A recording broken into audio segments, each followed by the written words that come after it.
Shalom Bapak Ibu, Saudara-saudara sekalian, kita berjumpa kembali dalam acara Menerima hari ini. Kita sebentar akan belajar renungan firman Tuhan singkat, tetapi yang sangat bermanfaat bagi kita untuk menuntun hidup kita, supaya tidak menyimpang ke kiri dan ke kanan, tetapi hidup kita boleh semakin diperkenan oleh Tuhan. Mari kita buka terlebih dahulu acara Menerima hari ini dengan doa. Terima kasih Tuhan kalau kami diperkenankan untuk belajar terus-menerus kebenaran firman-Mu melalui acara Menerima hari ini Tuhan. Kami mohon kiranya Tuhan berikan rasa lapar dan haus akan kebenaran, sehingga kami mengisi hati kami, mengisi hidup kami dengan kebenaran firman-Mu. Terpujilah nama-Mu Tuhan. Di dalam nama Tuhan Yesus Kristus, kami melepaskan doa kami dan mengucap syukur. Haleluya. Amin. Shalom Bapak Ibu, Saudara-saudara sekalian. Topik yang akan kita bahas kali ini adalah biarlah kehendak-Mu yang jadi. Sekali lagi, topik yang akan kita bahas kali ini adalah biarlah kehendak-Mu yang jadi. Nah, Bapak Ibu, Saudara sekalian, kalau kita membaca kalimat biarlah kehendak-Mu yang jadi, itu berarti kita melakukan apa yang Tuhan kehendaki.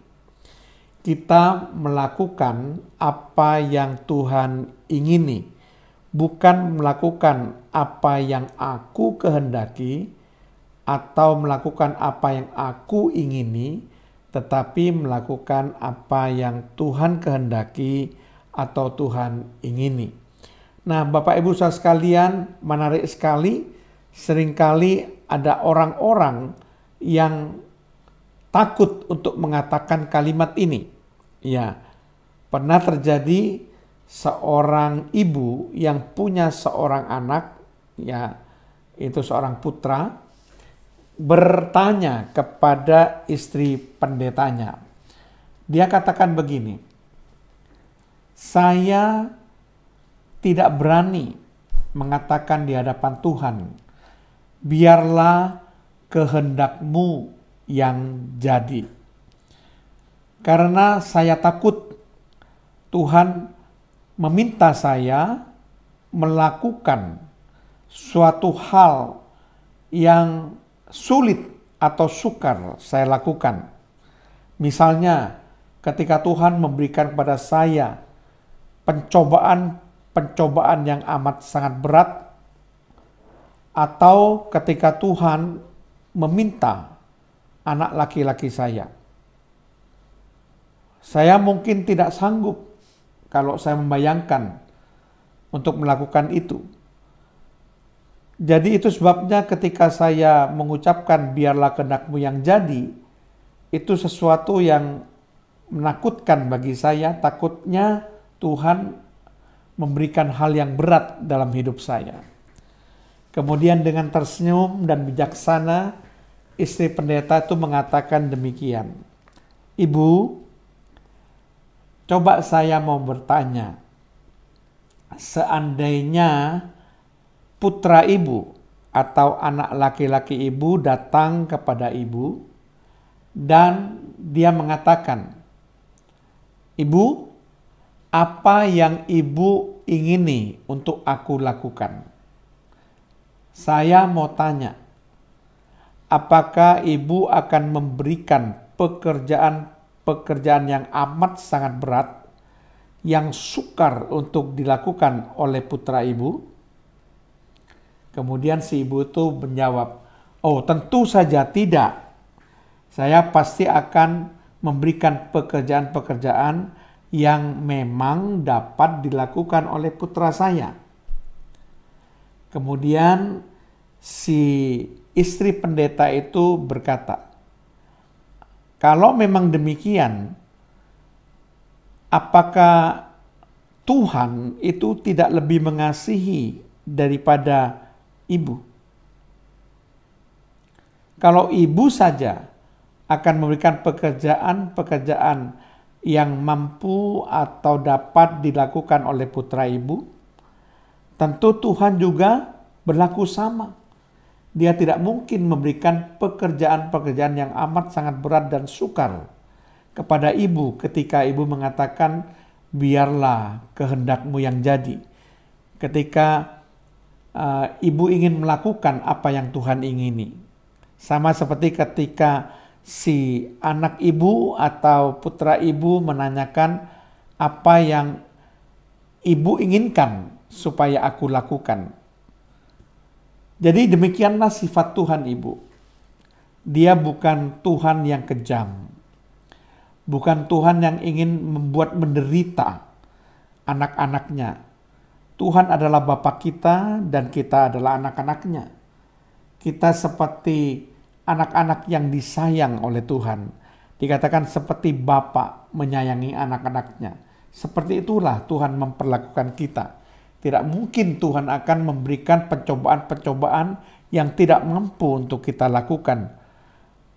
Yang tidak sesuai dengan kekuatan dan kemampuan kita. Nah, kalau kita membaca di dalam 1 Korintus pasal 10 ayat 13, itu sangat jelas. Pencobaan-pencobaan yang kamu alami ialah pencobaan-pencobaan biasa yang tidak melebihi kekuatan manusia. Sebab Allah setia, dan karena itu Ia tidak akan membiarkan kamu dicobai melampaui kekuatanmu.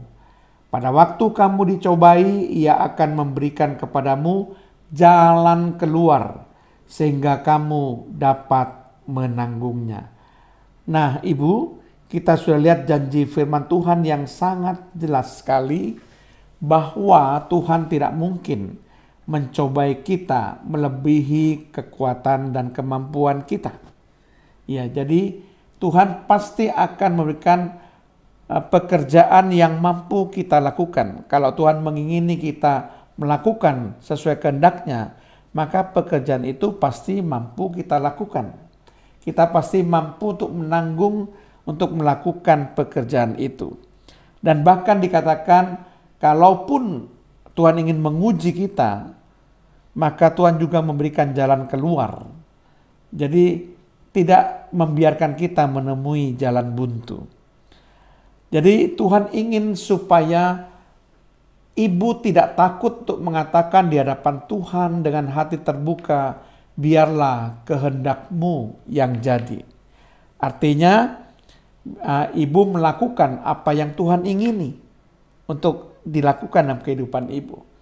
Dengan hati yang penuh damai, dengan hati tanpa ketakutan, karena kita yakin Dia adalah Bapa yang mengasihi kita, anak-anaknya. Seperti contoh yang diberikan oleh Tuhan Yesus.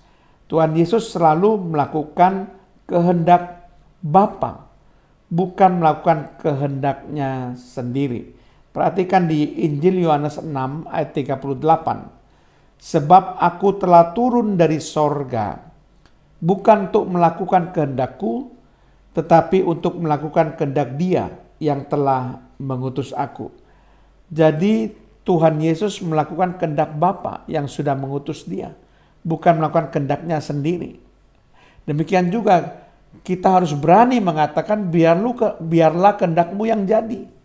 Bukan biarlah kehendak-Ku yang jadi, tapi biarlah kehendak-Mu yang jadi. Artinya kita melakukan apa yang Tuhan kehendaki.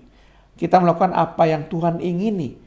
Bukan apa yang aku kehendaki atau apa yang aku ingini.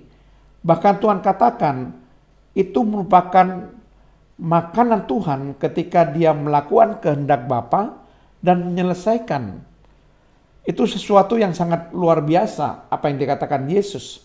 Dalam Yohanes 4 ayat 34. Kata Yesus kepada mereka, makananku ialah melakukan kehendak Dia yang mengutus aku dan menyelesaikan pekerjaannya. Jadi Yesus selalu berani mengatakan, biarlah kehendak-Mu yang jadi, bukan kehendak-Ku yang jadi. Bahkan itu merupakan makanan daripada Yesus. Melakukan kehendak Bapa dan menyelesaikan pekerjaannya. Jadi kita harus punya prinsip yang sama, gaya hidup yang sama. Kita harus berani mengatakan di hadapan Tuhan, biarlah kehendak-Mu yang jadi. Sebagaimana topik yang kita bahas pada saat ini, ya, dalam acara Menerima hari ini. Dan kita harus yakin bahwa Tuhan akan memberikan pemberian yang baik kepada kita. Tidak mungkin Tuhan akan memberikan hal yang tidak baik kepada kita. Jadi artinya kita harus percaya seandainya Tuhan menyuruh kita melakukan sesuatu, Dia akan memberikan yang baik kepada kita. Bukan yang jahat atau yang tidak baik pada kita. Coba kita perhatikan dalam Lukas 11 ayat 13. Jadi jika kamu yang jahat tahu memberi pemberian yang baik kepada anak-anakmu, apalagi Bapamu yang di sorga. Ia akan memberikan Roh Kudus kepada mereka yang meminta kepadanya. Kemudian kita akan lanjutkan lagi untuk menguatkan di dalam Yakobus 1 ayat yang ke-17. Setiap pemberian yang baik dan setiap anugerah yang sempurna datangnya dari atas, diturunkan dari Bapa segala terang. Padanya tidak ada perubahan atau bayangan karena pertukaran. Nah, yakinlah ketika Bapak Ibu saudara sekalian berani mengatakan di hadapan Tuhan, biarlah kehendak-Mu yang jadi. Nah, kita harus punya juga keyakinan dan iman bahwa Tuhan akan memberikan pemberian yang baik bagi kita. Jadi bukan hal-hal yang buruk untuk kita lakukan, tapi pemberian yang baik. Jadi dikatakan pemberian yang baik dan anugerah yang sempurna itu datang dari Bapa, dari atas. Ya. Itu sebabnya saya yakin tidak perlu kita takut mengatakan biarlah kehendak-Mu yang jadi. Karena kita memang harus melakukan kehendak Tuhan. Tidak boleh melakukan kehendak kita sendiri. Ya, bukan kehendak kita yang jadi, tapi kehendak Tuhan yang jadi. Amin. Mari kita berdoa. Terima kasih Tuhan, kalau Tuhan sudah memberikan kepada kami hikmat akal budi untuk kami boleh mengerti, supaya kami berani mengatakan di hadapan Tuhan, biarlah kehendak-Mu yang jadi. Bukan kehendak-Ku yang jadi Tuhan, tapi kehendak-Mu yang jadi. Supaya kami melakukan apa yang Tuhan kehendaki, supaya kami melakukan apa yang Tuhan ingini untuk kami lakukan.